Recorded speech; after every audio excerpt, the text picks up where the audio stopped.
Hello everyone, welcome back to another episode of r/ProRevenge. In today's episode, former manager ends my job at the company I loved. I helped end his career in local tech forever. Before we get started, make sure to subscribe so you will never miss a video. So let's get started. Former manager ends my job at the company I loved. I helped end his career in local tech forever. The background. I worked at a very big tech company for a very long time, like decades. Over the years I had worked my way up from being a N00B to a kind of specialist fixer. I became fairly well known internally as a security/emergency response person. I got assigned the bad or unfixable projects, many of which made news headlines. I have many stories that I can never tell publicly, sadly. Suffice it to say that multiple senior vice presidents in various divisions got to know who I was, because I effectively wrangled gnarly and complex problems and herded many intense tech nerds together to resolve big things in multiple divisions over the years. It was so fun. At the time of our story, I was working on a small security team in a product engineering division. It was a somewhat turbulent time, and our team of 8 had weathered multiple reorganizations and had so many manager changes. It was a lot. But we kept our heads down and did the work, and we all got along just fine. Sidebar, and relevant later, one of the better managers assigned to run our team immediately assigned me a huge and complicated and urgently important project to manage. It would involve people in 6 different divisions, had seriously big legal implications, and our senior VP wanted it to happen by an aggressive deadline within like 4 to 6 weeks. Oh, and my manager was leaving imminently on a long-planned vacation, so he apologetically would be away for the next 3 weeks and unable to assist. The project was to do something big and technical and which had never been done before, so no one was entirely sure how to do it, who all it would require, what steps in what order. Some of the key players had what we gently called difficult personalities. And oh, by the way, it would definitely make international news and cause a ripple in the industry when we did it. No big whoop. Manager was a decent guy and he felt bad about leaving me with this thorny mess. And I did it. We got all the people from all the divisions in a room and mapped it all out on a whiteboard. It took days, and hashed out how to do it before the deadline, actually well before, for bonus points. And we lined everyone up to get it done. Before we pulled the actual trigger on the very big thing, I had to attend a meeting with the VP and exec leadership, several levels of management above me, and with the legal team to present the plan and to assure all of the execs that we were ready and had it all handled. So I looked the VP in the eye and assured him that I got this. And then I did. The team did the big thing sooner than the deadline. It was flawless. We rocked that. W00T. Just another day at the office? Tongue sticking out. To the inept manager. A few months after that epic project, our good manager left us for another role and someone new moved over from an unrelated division out of nowhere. We'll call him Inept Manager. Inept Manager did not know anything about security. He did not know anything about emergency response. He didn't know anything about what our division did. In fact, no one on our team had ever heard of this guy. He was that worst kind of middle manager, self-important, dismissive of everyone, cares most about appearances and ego, micromanages stuff he doesn't comprehend, and just makes everything worse. But he apparently knows people, and those people get him job assignments because of politics? Loyalty? He certainly didn't have any skills or experience for our team. Ugh. That guy is the worst. One of Inept Manager's many weird quirks was that he didn't think it was appropriate for our team to disagree with or correct each other in front of other people. Things in tech, specifically product development, move pretty quickly, and things change all the time. So if some of our team was meeting with someone from another team, and someone something like, "So we decided to make the sky green, and we're on schedule," and someone else on our team chimed in to say, "Actually that's changed, we decided that the sky is now going to be blue and we pushed the deadline back 2 weeks, that just happened in an earlier meeting." Oh, okay, cool. Inept inept manager would interrupt and say, "We clearly need to get on the same page, let's end this meeting right now and reschedule when my team has all the facts straight." What? That's insane. We'd literally never have any meetings if we waited until everyone knew all of the same information all the time. Other teams would routinely leave meetings with us with inaccurate info which affected release schedules, resources. It was just a mess. 3. Inept manager hostility. Shortly after inept manager became our manager, he started being really hostile to me. Not to everyone on the team. Just me. As far as I knew, I hadn't done or said anything to earn his hostility. Suddenly, after 20 plus years at this company, I could do nothing right. While this jerk didn't actually understand most of what my job was, he was sure I wasn't doing it right. And he was quick to tell me so, and often in front of others. To the point that my coworkers would take me aside to ask WTAF was going on? I didn't know either. The thing is, I was the only woman on the team. And I have a disability. Now I've been through some things working in high tech over those decades. It was very much an old boys club back then. And I was fine. I'm not one to claim discrimination at the drop of a hat or for no reason. However, when I was trying to piece together the cause of this dude's hostility, some of his comments were sexist and not at all subtle. He also didn't like that due to my disability, and frankly, my seniority. I was given one of the few offices with a door on it in our new building. The rest of our team was in open floor plan cubicles, which everyone hated. He was incensed that I, a lowly direct report and woman, got an office and he didn't. I had more seniority than just about anyone, so even without my disability I'd have scored the office ahead of him. Note that other men in our division got offices too, because again, seniority, and that bothered him less. But I was the only woman on our floor with a door, and I was his subordinate. His ego did not like it, not one bit. He threw a fit about it. Repeatedly. There were lots of other things he said. My favorite among them towards the end was him reprimanding me for my bad attitude in a meeting we'd just had.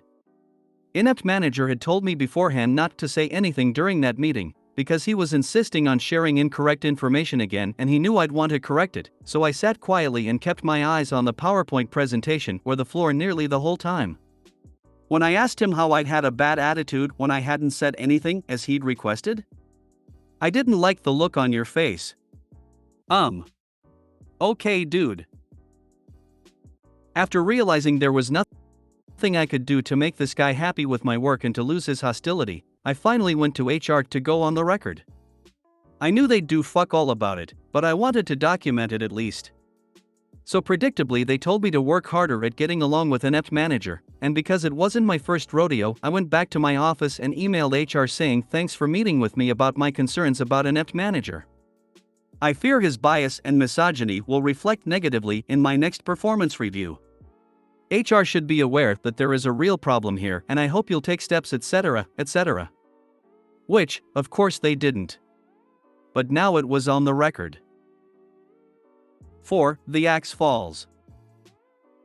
And then a few months later he gave me a terrible performance review, as expected. Long story already long, he was trying to fire me for underperformance. Unfortunately for me, the company had started rounds of layoffs all over and it was the worst possible time to be looking for another job internally. And now I had a bad performance review on my record, too. I went back to HR and said, that thing I said I was worried would happen when we met 6 months ago? That happened. Exactly as I said. Now what? HR, once again, was no help. Also, they'd done literally nothing. But hey, it was on the record, again. Helpful for the attorney later. Blah blah blah. When I realized I couldn't find a new gig at my company because of all of the layoffs, I scored a new job for much more money at a different local tech company, and pretty quickly. I live in a tech-heavy area. There was lots of shuffling between 3 to 4 big companies during this time period, and we'd often bump into other company veterans at these other companies. It was a small world. With my track record and references, it was super easy. After that was lined up, I called an employment discrimination attorney to negotiate my exit from the company I thought I'd work at until I retired. Sad face. Because I had documentation with HR explaining inept managers' misogyny and ableism going back for some time, and because they'd done F***ck all about it, and because there were witnesses who confirmed his behavior, they had no leg to stand on. They agreed to write me a relatively nice check to go away and to not sue them, and I agreed to not talk about the details of my separation agreement. I went down to my lawyer's office and signed the agreement. I looked to see who had signed the agreement for the company. I assumed it would be someone in HR, but it was still blank. I'd eventually get a copy once someone there signed it. I took my check and packed up my office and left. Bye, old company. Sad face. I started my new job a few weeks later. The karma begins. This was August of that year that I left. I got my copy of the executed contract in the mail in October. Who signed it for the company? Not HR, but my exec VP. The one who asked for the urgent, highly important, legally complicated project. The guy I looked in the eye personally, and then delivered on this very big thing he personally asked for, before the deadline he asked for. That is who signed off on my separation agreement. I suspect that he had no idea until that moment that I was gone, and I imagine that he likely had many questions about WTF had happened. And also, why did they have to pay me a chunk of money on the way out? Whoops. I chortled when I saw it. Since the VP knew me and we had some history, an inept manager was new to the division and was one of hundreds of middle managers he'd likely never heard of. I'm guessing inept manager had some explaining to do. Mwah ha ha ha ha. I really enjoyed the thought of that. 6. Karma for reals. Cut to November. As I mentioned, it was a relatively small tech community in the area, and those of us who worked in security, in particular at Company X, would often encounter other current/former colleagues at Company Y or Z or whatever. Heck, there was a ton of poaching going on between the companies. One day I got a in-company chat from someone who'd worked in security at my old company. We'll call her security colleague. Security colleague asked me if I knew someone named inept manager. Why yes. Yes I did. Why? Because inept manager was appearing on security colleague's schedule to interview for an open management position the very next day. It seems that shortly after my former exec VP had signed my separation agreement contract, inept manager was actively looking for a new job at a new company. Security colleague asked me what I thought about inept manager. I said, I can't really talk about it for legal reasons, which, boom, everyone knows what that means, but if you wanted to ring my personal cell phone later this evening to catch up on old times, please do. She did. I hypothetically shared some stories with her about inept manager. I also told her where his hot buttons are, the appearance/ego thing, the dominant stuff, etc., etc. And all about his misogyny and ableism, which was perfect since SHE was conducting his interview. I may have shared some specific scenarios/questions to ask which I knew would set him off. I wished her luck, and for the love of all that is holy to please call me after, when appropriate, and tell me how it all went. It did not go well for inept manager. When security colleague rang me I couldn't wait. How did it go? Well, he got combative and angry and yelled at me twice during his interview to be hired as a manager. Facepalm, there were lots more details, now lost to time. Except, at that company, interviews loops were assessed as such. Strong hire for this role. Hire, but not for this role, not a good fit for this job, but we like them. No hire. No hire ever, not for any role. Inept manager's interview was rated that last one no hire ever. Blacklisted from any job, ever, at one of the biggest tech companies in the world. After being pushed out the door of one of the other biggest tech companies in the world. Derp. Shortly after that, it appeared that inept manager moved himself and his wife and kids a few states away to work at a smaller company in another region. It took less than 6 months from when I left my old company for him to be gone as well. Ha! What gets me, still, is that inept manager thought I was so inconsequential, so unimportant, that he didn't bother to check and see where I landed after he forced me out of the company I loved. And when he had to look for a job himself shortly thereafter, it also never occurred to him that I'd have connections with, thousands of colleagues I'd worked with over the years, some of whom could now be working at company X or Y or Z where he was interviewing. And where I'd scored a huge raise for myself. To this day, he doesn't know why his interview at company Y tanked so badly. And since security colleague was not legally precluded from sharing stories she had heard through the grapevine about inept managers' management problems, it's possible that other of our old security colleagues at company Z and other companies in this area heard those stories, too. Which means he's unlikely to get a job at any major tech company in this area. Maybe ever. Definitely not at X or Y, and they are big companies. Among the biggest. And it's all because he's an asshole ableist misogynist middle manager who underestimated Lil Olme. Mwahahaha. To this day, he doesn't know why his interview at company Y tanked so badly. Indeed, I think, from reading your tale, that he would be so self-unaware that he would believe that his interview was absolutely golden and that there was absolutely no possible way he would have done anything wrong. So it must be that of an interviewer that was at fault. Prince Andrew syndrome. Quite frankly, he could read this story and still be completely unaware that it was about him. This reminds me to never ever screw anyone in the tech and IT sector, especially specialized personnel.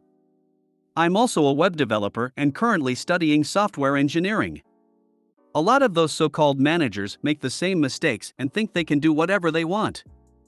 Most of them eventually get chased out of the company.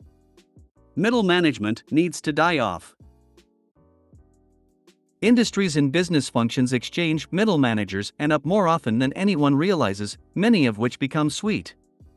It's never a good idea to screw anyone over that has connections. I can almost see the satisfaction you deserve through my phone screen reflecting through those paragraphs of glorious shit sandwich you arranged for his interview lunch. I do feel proud of you, even though I don't know you, for the way you handled the knife when buttering up that sandwich and filling it with all the shit he had you hold onto to serve up when the time arrived. You even cut it diagonally and gave him a doggy bag so he could eat half at this interview and then snack on the other 2/4 at any future interviews, leaving him with smelly enough breath that nobody in their right mind would entertain the idea of sitting across a table from him for an interview. Well done. Proud of you on this one.